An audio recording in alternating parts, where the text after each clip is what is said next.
ऊना जिला के छोटे से गांव से निकल अमेरिका में जी स्केलर नाम से बड़ा साम्राज्य खड़ा करने वाले जय चौधरी का असली नाम जगतार सिंह चौधरी है। 62 साल के जय चौधरी का जन्म जिला ऊना के गांव पनोह में पिता भगत सिंह और माता सुरजीत कौर के घर में हुआ था। 3 भाइयों में सबसे छोटे जय चौधरी की 3 बहनें भी हैं। पैतृक गांव पनोह के ही प्राइमरी स्कूल में प्राथमिक शिक्षा हासिल करने के बाद जय चौधरी ने सरकारी स्कूल दुसाड़ा में मैट्रिक तक की पढ़ाई की है। जय चौधरी 10वीं की पढ़ाई पूरी करने के लिए 4 किलोमीटर पैदल जाते थे और गांव में ही बट वृक्ष के नीचे बैठकर पढ़ाई किया करते थे। मिडिल और हाई स्कूलिंग के दौरान जय चौधरी ने प्रदेश के स्कूल शिक्षा बोर्ड की मेरिट लिस्ट में अपना नाम दर्ज करवाया। वहीं ऊना में शुरू हुए कॉलेज में प्रेप करते हुए भी यूनिवर्सिटी में टॉप किया। उसके बाद BHU बनारस में बीटेक करने के बाद अमेरिका में एमटेक की पढ़ाई की।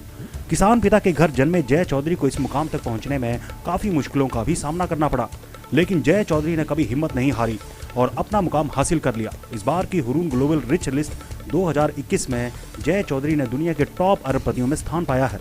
वहीं अब भारत के टॉप 10 अरबपतियों में शामिल हो गए हैं।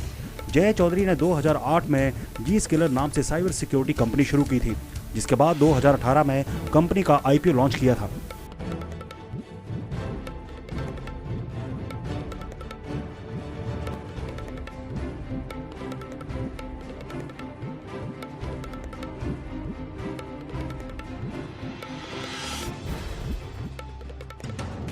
ये मेरे लिए और मेरे साथ साथ पूरे स्कूल के लिए और इलाके के लिए हर्ष की बात है कि इसी स्कूल से पढ़ के निकले हुए जय चौधरी जी, जिन्हें जगतार सिंह जी के नाम से भी जाना जाता है, वो आज दुनिया में अमीरों की जो एक लिस्ट है उसमें शामिल है और भारतीयों की जो अमीरों की लिस्ट है उसमें 10 में जो 10 अमीर है उनमें भी उनका नाम शामिल है। ये बहुत ही हर्ष की बात है। उनका इस स्कूल के लिए निरंतर सहयोग रहा है और समय समय पर जब भी स्कूल की जो मुख्य आवश्यकताएं रही उनमें उन्होंने दिल खोल करके अपना सहयोग दिया है, भवन निर्माण को लेकर या दूसरी आवश्यकताओं को पूरा करने के लिए। तो वैसे भी क्षेत्र के विभिन्न शिक्षण संस्थानों में या सामाजिक भलाई के लिए उनका सहयोग निरंतर चलता रहता है और ये निश्चित रूप से जैसे ही इस बात का पता चला तो हमारे लिए बहुत ही खुशी हुई, एक हर्ष हुआ कि इसी स्कूल से पढ़े हुए जिन्होंने 1974-75 में हिमाचल प्रदेश स्कूल शिक्षा बोर्ड की जो मेरिट सूची थी उसमें वो सेकंड टॉपर रहे हैं। तो एक वैसे भी उनका हमारे स्कूल में जो एक अखंड शिक्षा ज्योति का जो पटल है उसके ऊपर भी उनका नाम लगा हुआ है और हम जल्दी ही उनको एक विदाई पत्र और संदेश भी भेजना चाहते हैं स्कूल के माध्यम से कि स्कूल में बच्चों में और पूरे क्षेत्र के लोगों में कितनी खुशी की लहर है इस बात को सुन करके। तो मैं अपनी ओर से एक बार फिर उनको बधाई देना चाहता हूं और मीडिया का भी धन्यवाद करना चाहता हूं कि हमारी आवाज़ मीडिया के माध्यम से उन तक पहुंचेगी। मैं उनके साथ पहली क्लास से लेकर ना प्री इंजीनियरिंग तक, वो तो प्री यूनिवर्सिटी तक पढ़ा ऊना में कॉलेज में। तो पहली से लेकर हम 5वीं तक पढ़े पनोह स्कूल में, प्राइमरी स्कूल में। उसके बाद फिर चल गए गवर्नमेंट हाई स्कूल दुसाड़ा, तो वहाँ रहे हम इकट्ठे बेंच के साथ में, उनके साथ बैठता था। एक बेंच पर 2 बैठते थे, साथ में मैं था। तो वो तो इंटेलिजेंट क्या, वो तो एक्स्ट्रा इंटेलिजेंट था। बोर्ड में हमेशा फर्स्ट आया, 8वीं में 10वीं में भी। फिर प्री गवर्नमेंट कॉलेज ऊना में गए, ऊना में भी वो शायद फर्स्ट नहीं तो सेकंड पोजीशन थी उसकी, जहाँ तक मेरे को याद है। तो क्या कुछ उस समय की कोई आपको उनकी बात याद हो जो आज भी? हम पशु भी रखे हुए थे, पशु इकट्ठे चराते भी थे। तो पशुओं को कुआं पर पानी पिलाना, स्कूल को जाना, इकट्ठे जाना, पैदल जाना। 3 किलोमीटर 4 किलोमीटर स्कूल है हमारा दुसाड़ा यहाँ से। तो शाम को आना पढ़ने को, तो पढ़ने का तो उसका तो वो तो एक्स्ट्रा इंटेलिजेंट है।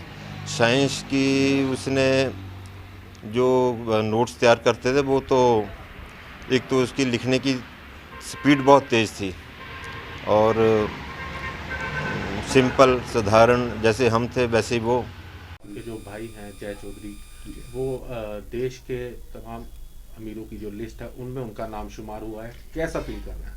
ये तो देखो जी सारी भगवान की कृपा है और उसकी मेहनत पे डिपेंड किया है। बहुत मेहनत की है और एक छोटे से परिवार से वो रईस हुआ है। तो हिमाचल में था, यहीं हाई स्कूल गवर्नमेंट स्कूल्स में ही उसने एजुकेशन की है। मेन बात तो यह है कि आजकल लोग भागते हैं पब्लिक स्कूलों के लिए, तो उसने गवर्नमेंट स्कूल से ही मैट्रिक की, गवर्नमेंट स्कूल से ही मिडिल किया है, और हिमाचल में उसने मैट्रिक में वो सेकंड रहा है, और जब कॉलेज की टर्न आई तो भी गवर्नमेंट कॉलेज में ही उसने प्री यूनिवर्सिटी की है, और वहाँ पे वो हिमाचल यूनिवर्सिटी में फर्स्ट रहा है जी। तो बड़ी खुशी की बात है, अपने को देख के खुशी होती है, लेकिन ये सारा भगवान की देन है। हमारा परिवार एक बड़ा गरीब सा परिवार था। मेरे फादर हर चलाया करते थे, बहुत बेचारे, मतलब और भाइयों में सब में उनको एक तरह से वो ऐसा था कि परिवार बहुत नीचे था, लेकिन भगवान की ही कृपा से या पेरेंट्स की मेहनत से और इस बच्चे की मेहनत से ये इसने इतना राइज किया है। बचपन में जो आम हमारे परिवार वाले थे ना जी, मुझे बहुत अफसोस से कहता हूँ कि ये बेचारा बहुत ही जेंटल था। तो इसने कभी स्कूल जाना है तो एक पजामा डाला हुआ है, या कभी जब वे खाना भी खाना तो भी किताब इसके आगे होती थी, पढ़ता रहता था। और सबसे बात तो ये याद है मुझे कि मैं उस वक्त ग्रेजुएशन में था, ये 6th और 7th में था शायद, तो मेरे नोट्स लेके वो ऐसे वगैरह BA लेवल के लिख दिया करता था 6th और 7th में भी। तो इसने बहुत मेहनत की है, बहुत कोशिश की है कि हर तरह से राइज करूं। मेन क्रेडिट तो मैं इसी को देता हूं क्योंकि इसकी मेहनत का ही फल है, और दूसरा भगवान की देन होती है, भगवान का आशीर्वाद हो, फिर सबसे ज़्यादा पेरेंट्स का जिन्होंने इसको पाला है, पोसा है। मैंने तो इसको गोद में खिलाया है, क्योंकि मेरे वहाँ होते ही ये पैदा हुआ था, तो 6th में था शायद मैं जब ये पैदा हुआ जी। तो सर कोई चेंज नहीं है उनके व्यवहार में। उसने बेटी की शादी की थी लास्ट ईयर, हम गए थे अमेरिका, तो हाँ वेरी नाइस, बहुत इज्जत देता है, हम बहुत प्यार से बिहेव करता है। हमारे दोनों पेरेंट्स, मदर और फादर उसके पास हैं, और तो आप देखेंगे हैरान होंगे कि उसकी वाइफ जो है वो इतनी ज़्यादा है, मैं तो उसकी बात करूँगा कि इतनी ज़्यादा मेहनती और अच्छी है कि उसने 4 ओल्ड पीपल, 4 बुज़ुर्गों को वो पाल रही है, उनकी देखभाल कर रही है। आप कहेंगे कैसे? उसके भी दोनों पेरेंट्स, उसकी वाइफ के और जगतार के, हमारे भी दोनों पेरेंट्स उनके पास हैं, और सारे मेरे फादर तो 98 हैं, तो मेरी मदर जो है वो 90 से अब है, तो उनके भी काफ़ी एजड हैं, लेकिन वो देखभाल करती है। जगतार के पास ही हैं। जगतार हर रोज़, मेरे को फादर कहते हैं कि पहले मेरे पास आता है फिर काम पे जाता है, तो कोई बिहेवियर नहीं उसमें चेंज नहीं है। लेकिन ये है कि वो एक मॉडल है, और सभी परिवार वालों के लिए बहुत कम भाई ऐसे होते हैं जो इस स्टेज पे पहुंचते दूसरों को भूल जाते हैं, लेकिन उसके चेंज में उसको कोई परिवर्तन नहीं आया है। अभी वो वैसे ही इज्जत मान देता है, प्यार से आता है, हमारे यहाँ आता है, तो यहीं रहता है। तो कई बार बात स्कूलों में उन्होंने, हम ऊना के तो सबसे पहले उन्होंने यहाँ ट्रस्ट कायम किया था, जिसको एजुकेशन डेवलपमेंट ट्रस्ट हमने कहा, नाम रखा था। तो जितने भी हमारे स्कूल थे वहाँ उन्होंने वाटर कूलर प्रदान किए हैं, जो मेरे थ्रू ही दिए गए, और जहाँ जो भी स्कूल है जो कहता था कि हमारे पास नहीं है, उनको दिया जाता था। फिर कुछ स्कूल ऐसे हैं जिनकी बिल्डिंग के लिए उन्होंने बहुत काम किया है, जैसे पनोह में उन्होंने 5 लाख दिया था, तो उससे उस वक्त 5 कमरे बने हुए हैं हाई स्कूल के अपर स्टोरी पे।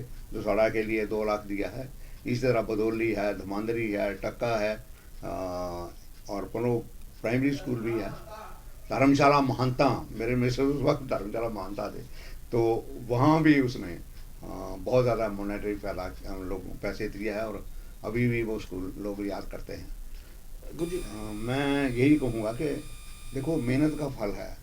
आज हमारे बच्चे भागते हैं कि जहाँ हमारी शान शौकत हो, पढ़ाई हो ना हो, पब्लिक स्कूलों को, गवर्नमेंट स्कूल्स को छोड़ के पब्लिक स्कूलों में बच्चे दाखिल हो रहे हैं। तो गवर्नमेंट स्कूल हमारे, ऐसा नहीं है कि अच्छे नहीं हैं। ये मेरा ब्रदर, इन्होंने गवर्नमेंट स्कूल से ही मिडिल की, गवर्नमेंट स्कूल से ही हाई, गवर्नमेंट कॉलेज से इन्होंने यहाँ से प्री यूनिवर्सिटी की। तो गवर्नमेंट स्कूलों को हमें पूरी तवज्जो देनी चाहिए। ये नहीं है कि गवर्नमेंट स्कूलों में पढ़ाई नहीं होती, फिर डिपेंड करता है बच्चे के ऊपर कि कौन कैसा पढ़ता है, कैसी मेहनत करता है। दिव्य हिमाचल टीवी के लिए ऊना से जितेंद्र कंवर के साथ मुनिंदर अरोड़ा की रिपोर्ट।